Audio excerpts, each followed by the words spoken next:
Today we will learn about arithmetic progression. Short form we normally call it as AP.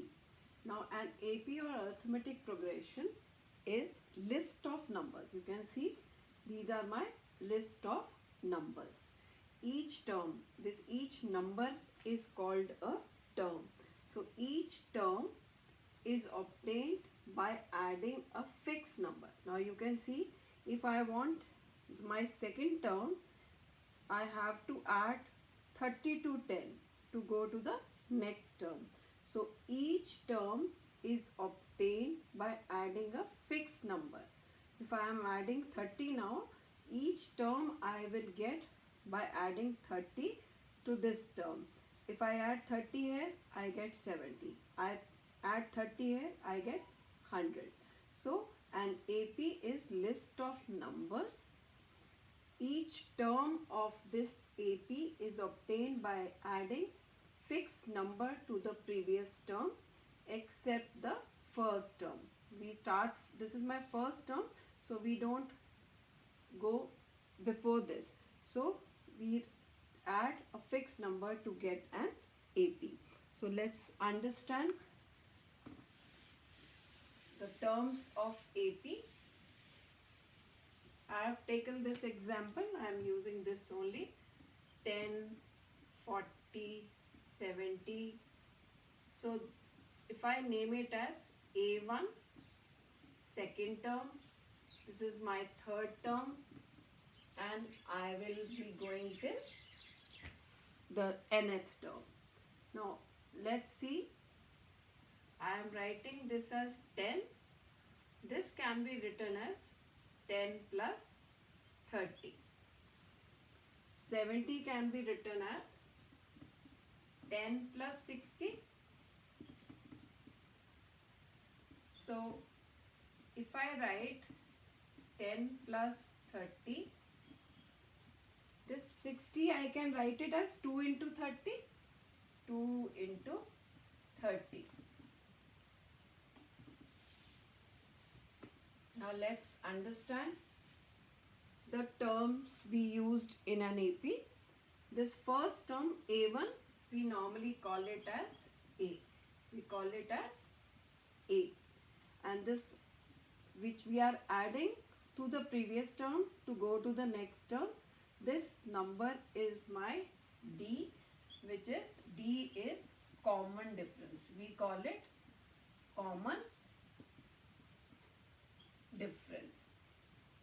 And how do we get the common difference?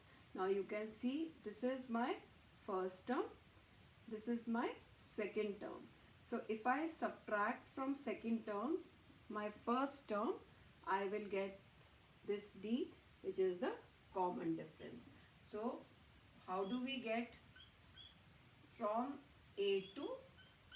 If I subtract A1, I get 40 minus 10, which is 30. So if I want to find the common difference, I can use any term. So the general formula will be AN, and 1 is the previous term. So previous term will be AN minus 1. So how do you find your common difference? 70 minus 40 also gives me 30. 40 minus 10 also gives me 30. So common difference is A2 minus A1. And general form we write it as AN minus 1. Now let's understand the last term. What is the formula we use for the last term?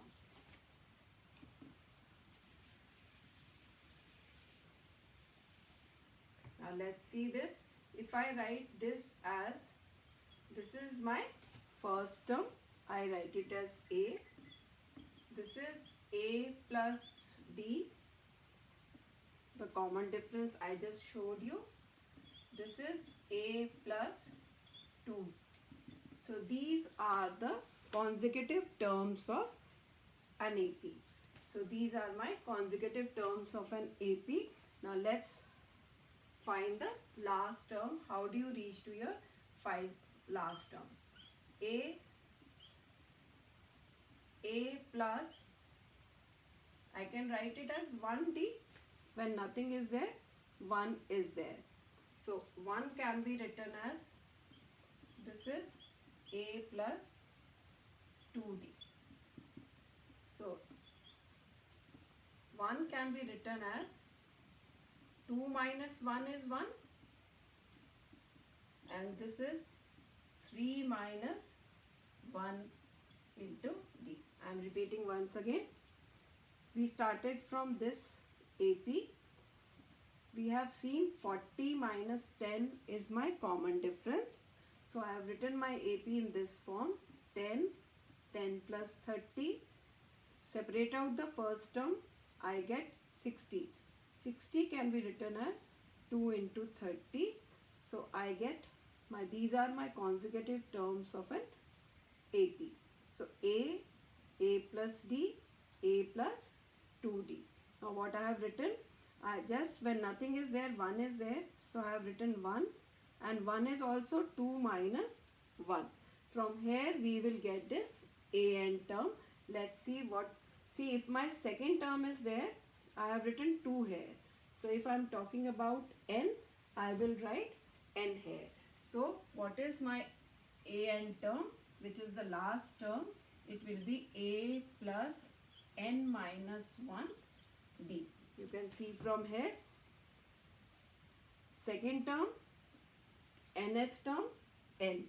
And we are getting minus 1 outside bracket D. So this way, this is the last term, the nth term of your AP.